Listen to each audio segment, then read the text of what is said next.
To start the ball rolling today, I'd like to introduce Ethan Taylor, Service Management Practice Head at the Department for Work and Pensions.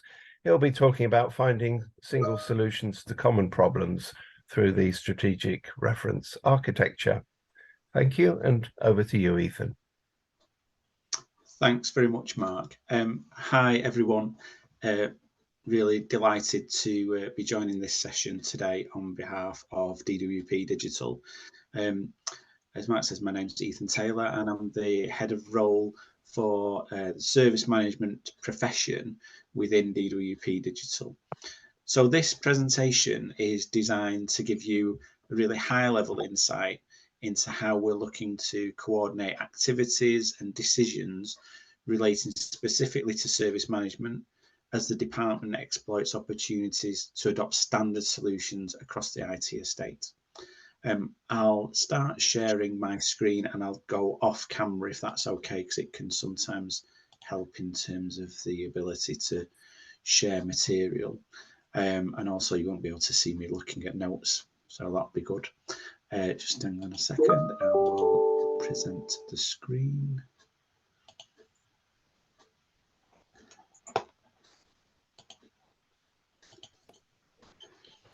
Okay, so hopefully you can see my screen there. So as I say, it's about exploiting opportunities to adopt standard solutions across our IT estate. But I think it's worth, to begin with, sharing some background on what we actually do within DWP Digital. So DWP supports 4 groups of vulnerable citizens across the UK and overseas. And those people are effectively those who are retired, those who are unemployed, people who are unable to work due to illness or injury, and also the children and families who are in need of financial support, which can be for a number of different reasons. Now, providing support for over 20 million vulnerable citizens requires a huge amount of coordination across business processes, the technology that underpins them, and of course our people.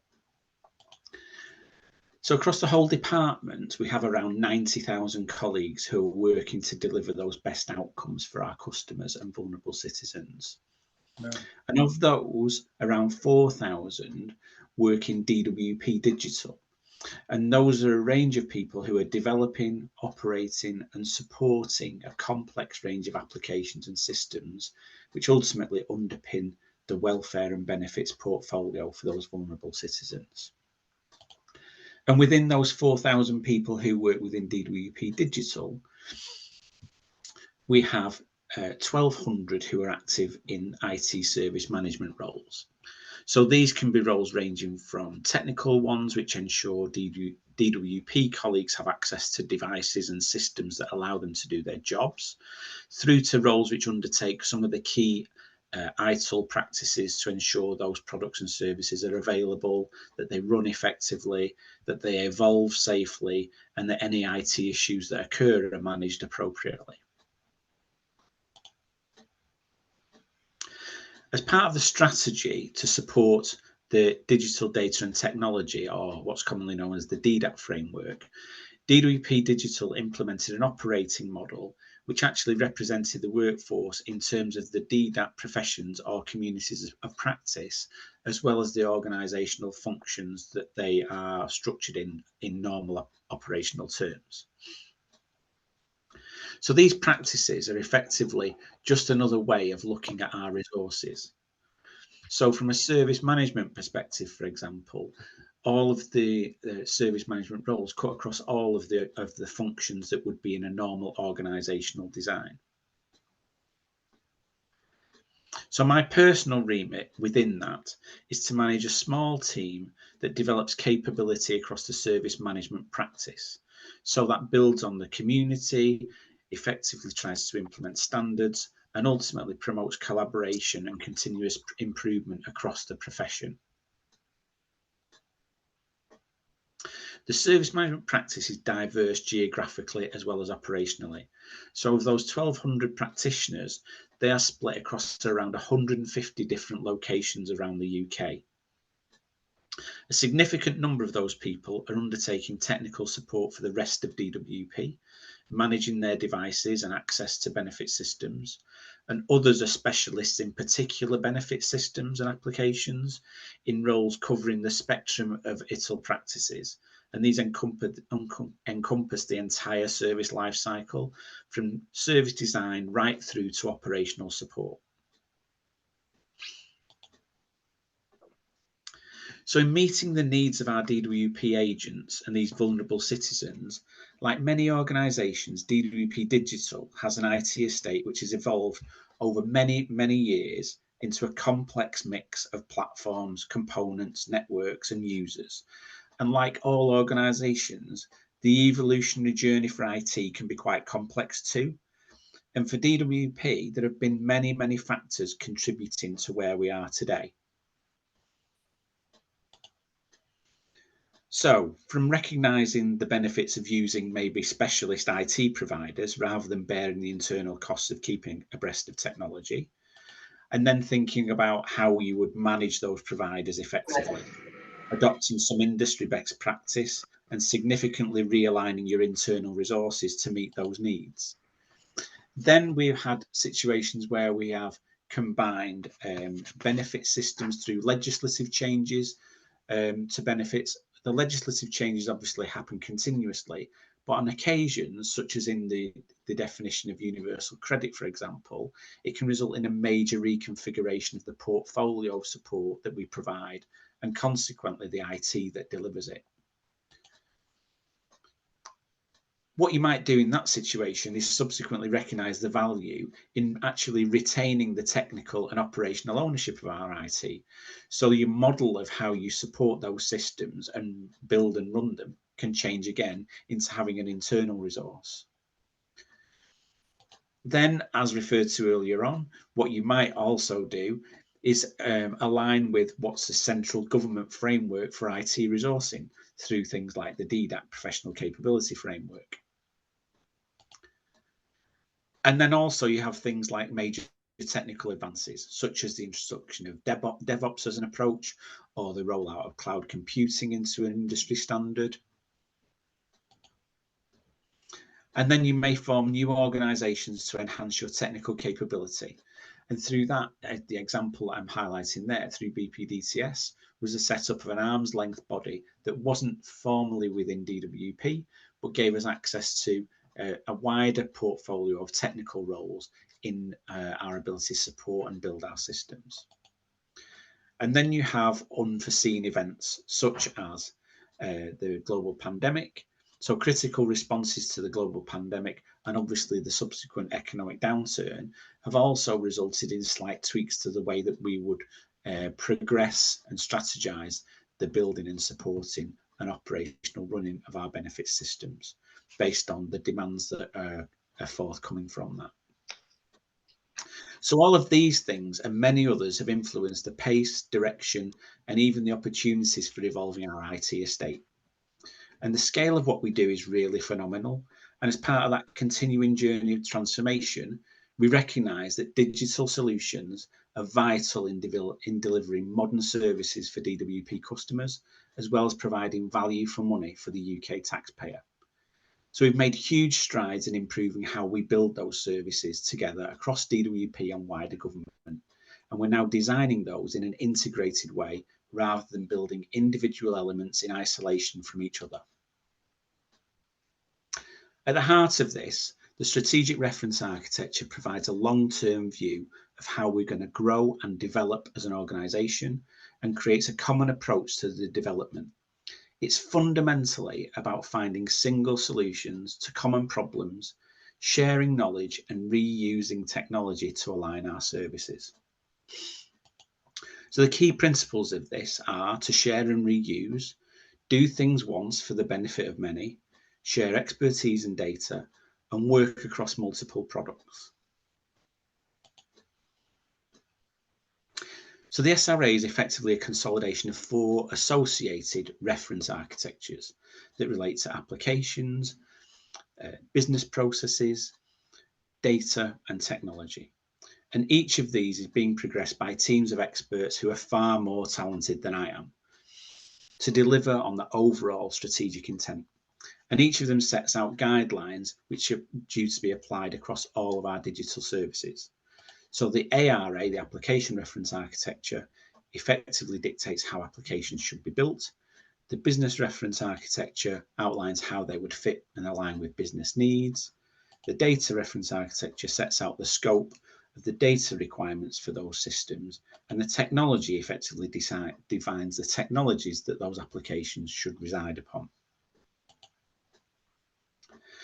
So just to look briefly at the application reference architecture, the component parts of this have been subdivided into zones.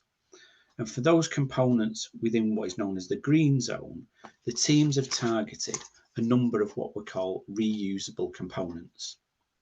And these offer the prime opportunities to consolidate across multiple solutions. So some examples there including DWP appointments, signposting, risk analytics, etc. So whilst this is an approach that not only makes sense from a wider perspective, it also aligns generally with trends across the industry, and applying these principles to the physical elements of an IT infrastructure are far easier to grasp than applying them to how products and service outcomes are supported. So from a service management perspective, much of the daily activities being undertaken ensure continuity of live service. So it's essential that we coordinate our approach to avoid, or at least understand and mitigate any introduction of risk by adopting these reusable components. However, where services might currently have discrete components delivering similar outcomes at the moment, consolidating the services into having a single instance clearly does have an impact on the risk profile. And thinking about this, there are a number of different ways that we can illustrate this, and I'd like to just share a couple of those with you. So many of you will be familiar with the concepts of having a RACI matrix. So this is a common technique that assures appropriate contacts for stakeholders are made in response to a particular event or a need. So considering the RACI stakeholders for two discrete services or products which currently perform a similar activity with independent components, the demographic might be quite different. However, in consolidating that component into a single reusable instance, it effectively drives the requirement to consolidate the RACI populations. So there may, of course, be overlaps in that, but it's important to reconcile the lists, and it may even potentially require a reconfiguration of the combined RACI, for example, in terms of who is actually going to be the accountable, responsible owner for that. Another way of looking at this is where we examine the effects of consolidation on areas such as major incident management, restoration of live service, and associated SLAs. So again, we can see how components consolidated can result in an extension of service attributes across the estate. And additionally, from the perspective of some of the core ITIL practices, it's possible to envisage that consolidation could seriously increase complexity.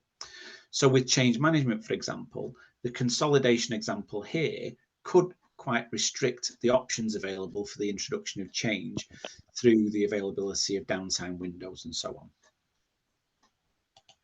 on.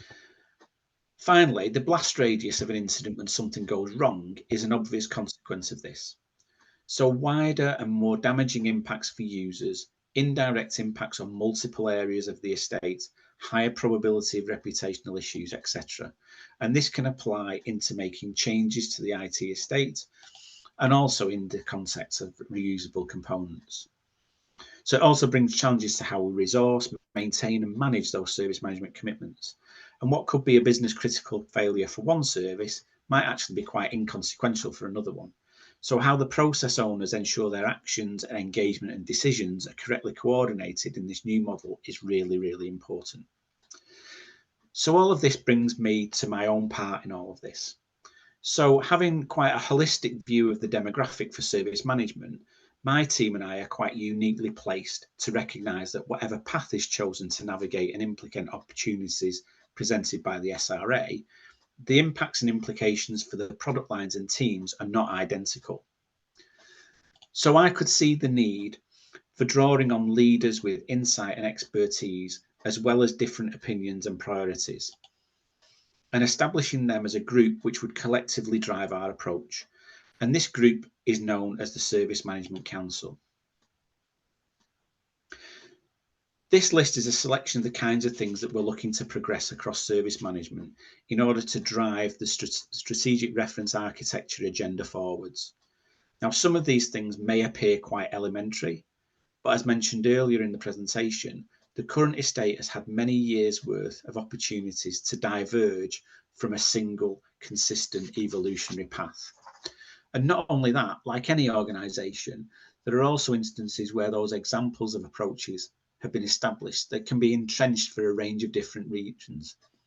So whilst the expertise tasked with delivering the SRA journey have undertaken a series of detailed engagement with specific teams, what they actually need is support with the establishment of a consensus. So forming the Service Management Council was less than straightforward. I discussed the approach with some trusted colleagues and decided it made sense to make some reference to the ITIL guiding principles here. So there are lots of amazing people and oceans of talent in DWP Digital, and I'm fortunate to have some long-standing working relationships with a fair few of them. So it made sense to look across that network to see how to make that consensus come to life. The forum needed to have strong leaders and communicators, as well as some authority. So I used our practice membership list to identify a group that gave me senior stakeholders across all parts of the business, but it was just too big a group. So it needed to be small and simple. So I was quite ruthless in setting up a small group of only around 15 members and tried to ensure that initial meetings kept diary commitments to a minimum whilst maintaining a principle of adding value. It was also essential to begin with some principles of collaboration within the SRA itself. So I sought sponsorship, not just from service management executive teams, but also from strategic reference architecture leads who nominated regular single points of contact for those meetings. Having set out an initial scope for the meetings, it was important in the introductory session for the council to set the tone. So the council needed to be about translating opinion and debate into decisions and actions. So to bring that principle out, I used the scope, the remit, the membership, the communication channels, and the documentation of the meetings as the basis of some elementary decisions. So getting the group to converse, challenge, and ultimately agree on the way the meetings were run was a great prototype for when we actually began to address our real issues.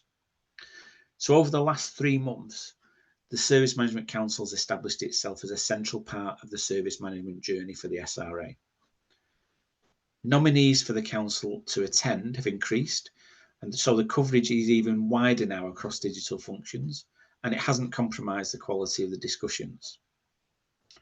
Now, from an operational perspective, the key driver for establishing the council has always been about protecting our live service, and there's 2 distinct threads to this. Firstly, where issues have actually occurred, there may be a genuine or perceived impact from the activities being driven by SRA implementation. So the council needs exposure to this, but crucially not in a way which undermines any existing ITIL practices, which might have been triggered by the event itself, because we cannot be seen to duplicate or constrain activities within areas like incident management, change management, or problem management, for example. Additionally, we need to be proactive as a group. So proposals from members to proactively mitigate potential operational issues receive intelligent, considered assessment.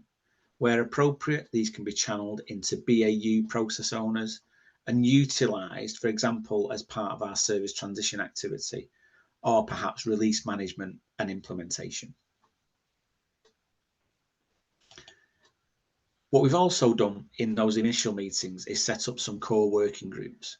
And these core working groups have been tasked with exploring some key aspects of the strategic reference architecture's essential needs, so that we can collaborate on identifying some specific impacts, an approach to resolution, and identify if we need to escalate at a more strategic level where things involve things like commercial arrangements, the requirement for money, or where there's simply a deadlock between different paths that currently exist within the organisation.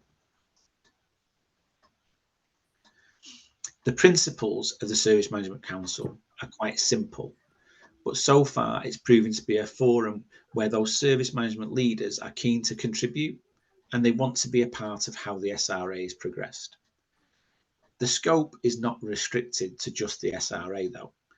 Any other initiatives and innovations are also actively looking to gain support from the Service Management Council.